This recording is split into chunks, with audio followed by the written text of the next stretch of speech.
మూడో ప్రపంచ యుద్ధం వస్తుంది, సిద్ధంగా ఉండండి. ఈ మాట రష్యా ప్రజలకు ఆ దేశ ప్రభుత్వ టీవీ ఛానల్ రోసియా 24 ఒక హెచ్చరికగా చెప్పింది.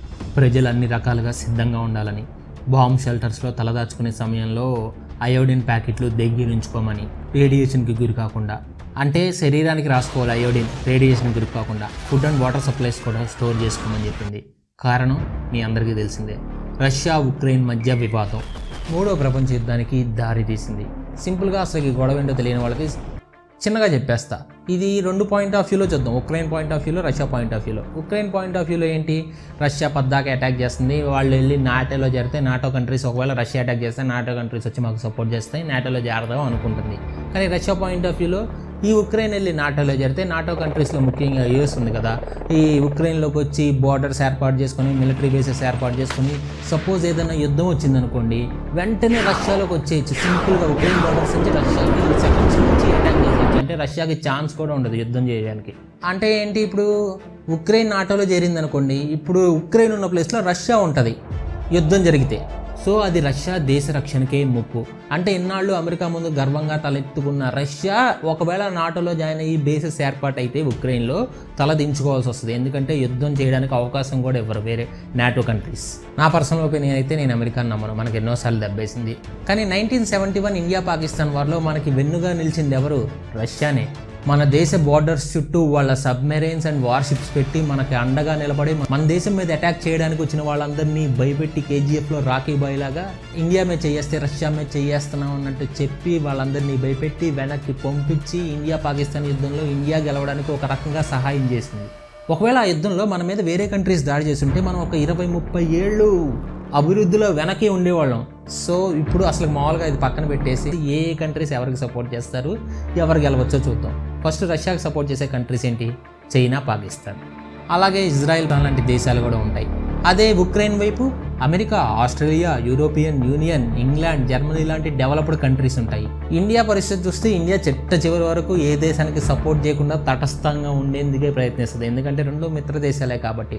ఒకవేళ యుద్ధం చేయాల్సి వస్తే ఎవరి వైపు వెళ్ళే ఛాన్స్ ఉందంటే అమెరికా వైపు వెళ్ళే ఛాన్సే ఎక్కువ. ఎందుకంటే రష్యా వైపు చైనా, పాకిస్తాన్ ఉన్నాయి, అవి మనకి శత్రు దేశాలు. సరే ఇప్పుడు యుద్ధం అంటే న్యూక్లియర్ వెపన్స్తోనే జరుగుతుంది కాబట్టి అసలు ఏ దేశాల దగ్గర ఎన్ని న్యూక్లియర్ వెపన్స్ ఉన్నాయో చూద్దాం, అండ్ వాళ్ళ మిలిటరీ కూడా చూద్దాం, కంపేర్ చేద్దాం. అమెరికా దగ్గర 5500 న్యూక్లియర్ వెపన్స్ ఉన్నాయి, యూకే దగ్గర 225, రష్యా దగ్గర 6257, చైనా దగ్గర 350, ఇండియా దగ్గర 160, పాకిస్తాన్ దగ్గర 165. ఇక న్యూక్లియర్ సబ్మెరైన్స్ విషయం చూద్దాం. 71, 11, 33, 3, 2, 2. ఫైటర్ ఎయిర్ క్రాఫ్ట్ విషయానికి వస్తే యూఎస్ దగ్గర 3318, యూకే దగ్గర 222, రష్యా దగ్గర 1900, చైనా 1500, ఇండియా దగ్గర 1080, పాకిస్తాన్ దగ్గర 502. ఇక యాక్టివ్ అండ్ పారామిలిటరీ సోల్జర్స్ అందరూ కలిపితే ప్రతి దేశానికి ఎంతమంది ఉన్నారంటే 2.1 million USA, 2,17,000 UK, 3.5 million Russia, 4 million China, ఇండియాకి 5.1 మిలియన్, పాకిస్తాన్కి 1.4 మిలియన్.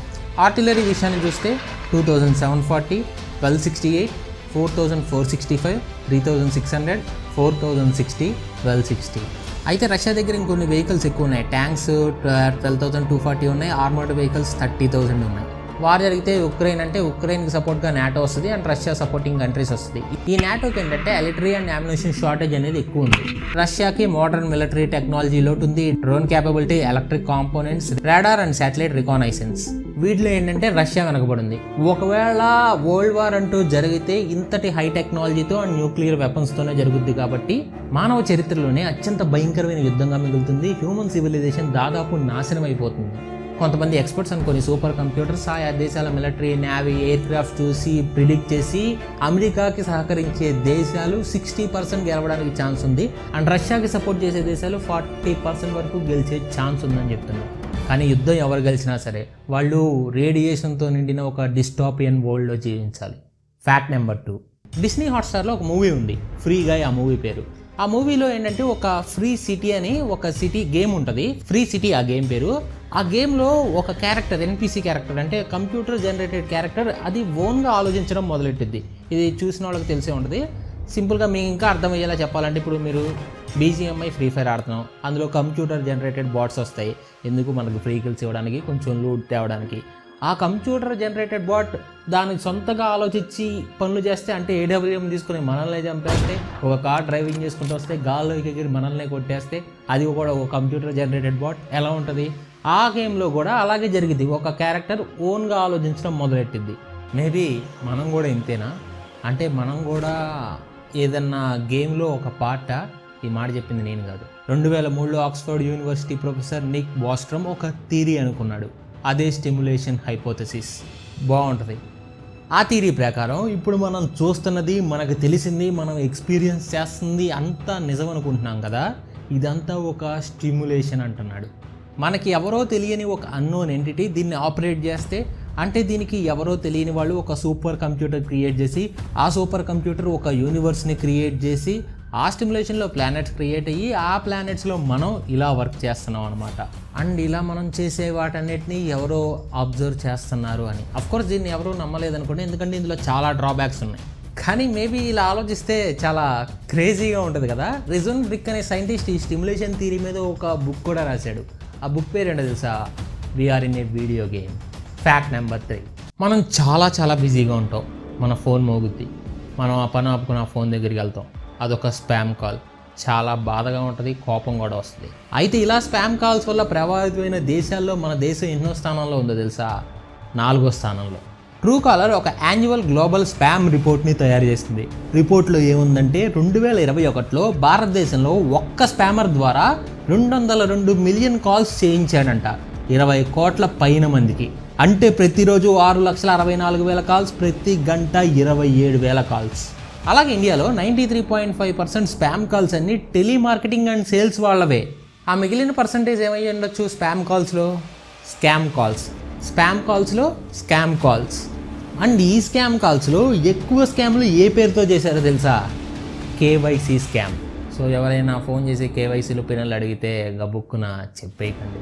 అంటే ఆ మాత్రం తెలియదు అనుకోవచ్చు. ఇన్ని చెప్పినా సరే ఇలాంటివి జరుగుతూనే ఉంటాయి స్కామ్లు. ఒకళ్ళైనా ఇంకా తెలుసుకుంటారని. Fact number 4. Leatherback turtle బ్రీడ్ని తాబేళ్ల జాతిలోనే లార్జెస్ట్ బ్రీడ్గా భావిస్తారు. అయితే ఇప్పుడు క్వశ్చన్ ఏంటంటే, తాబేళ్లలో ఇవి పెద్దగా పెరుగుతాయి. మరి పెద్దగా పెరిగిన ఈ తాబేళ్లలో అతి పెద్ద తాబేళ్ళని మీరు చూసారా? ఇప్పుడు మీరు స్క్రీన్ మీద చూస్తున్న టర్టిల్ని కెనడాలోని ఒక బీచ్లో షూట్ చేశారు. అండ్ ఈ టర్టిలే ఇప్పటి వరకు రికార్డ్ అయిన భూమి మీద ఉన్న అతి పెద్ద living turtle. And that's really amazing. Fact number 5. నార్మల్గా మనం ఏదన్నా బుక్ కొనుక్కొని పూర్తిగా చదివేసాం, ఏం చేస్తాం? దాన్ని పారేస్తాం, లేదంటే సెకండ్స్లో అమ్మేస్తాం. అండ్ టర్కీలో ఉండే ఒక చెత్త ఎత్తుకునే వ్యక్తి ఒక లైబ్రరీని ఓపెన్ చేశాడు. అసలు ఈ గార్బేజ్ కలెక్టర్కి బుక్స్కి సంబంధం ఏంటి అంటే, అతను ఆ లైబ్రరీని ఓపెన్ చేసింది ఇలా చెత్తలో పడేసిన బుక్స్తోనే. అండ్ కొన్ని సెకండ్స్లో అమ్మినవి కూడా ఉన్నాయి. అండ్ ఇప్పుడు మీరు చూస్తుంది ఆ లైబ్రరీనే, మొత్తం చెత్తలో పడేసిన బుక్స్తో తయారు చేసిన ఒక లైబ్రరీ. అండ్ ఆ లైబ్రరీలో 6,000+ బుక్స్ ఉన్నాయి. Good initiative by garbage collector. Fact number 6. నేను అంతకుముందు వీడియోస్లో మీకు world's first photo, world's first under water selfie, world's first selfie, world's first mirror selfie, ఇలా రకరకాల ఫొటోస్ చూపించేశాను. ఇంకా చూపించడానికి ఏం ఫోటోలు ఉంటాయి అనుకున్నప్పుడు నాకు ఇంకో ఫోటో కనబడింది. అదే తాజ్మహల్ ముందు తీసుకున్న ఫస్ట్ సెల్ఫీ. అదే ఈ పిక్. ఇప్పుడు మీరు చూస్తున్న సెల్ఫీ 1966లో జార్జ్ హ్యారిసన్ క్యాప్చర్ చేశాడు. ఇది తాజ్మహల్ ముందు తీసుకున్న first selfie. And note this point, ఎవరన్నారు అది తాజ్మహల్ టీ పొడి ముందు కాదు, తాజ్మహల్ ముందే ఒరిజినల్. Fact number 7. రీసెంట్ వీడియోస్లో మనం ఎక్కువగా రీసెంట్గా డిస్కవరీ అయిన న్యూ స్పీసెస్ని చూపించబోతున్నాం కదా. ఈరోజు కూడా ఒక న్యూ స్పీసీని చూపించబోతున్నా. అదొక ఫ్రాగ్. అమెజాన్ ఫారెస్ట్లో డిస్కవర్ చేశారు. అదే ఈ ఫ్రాగ్.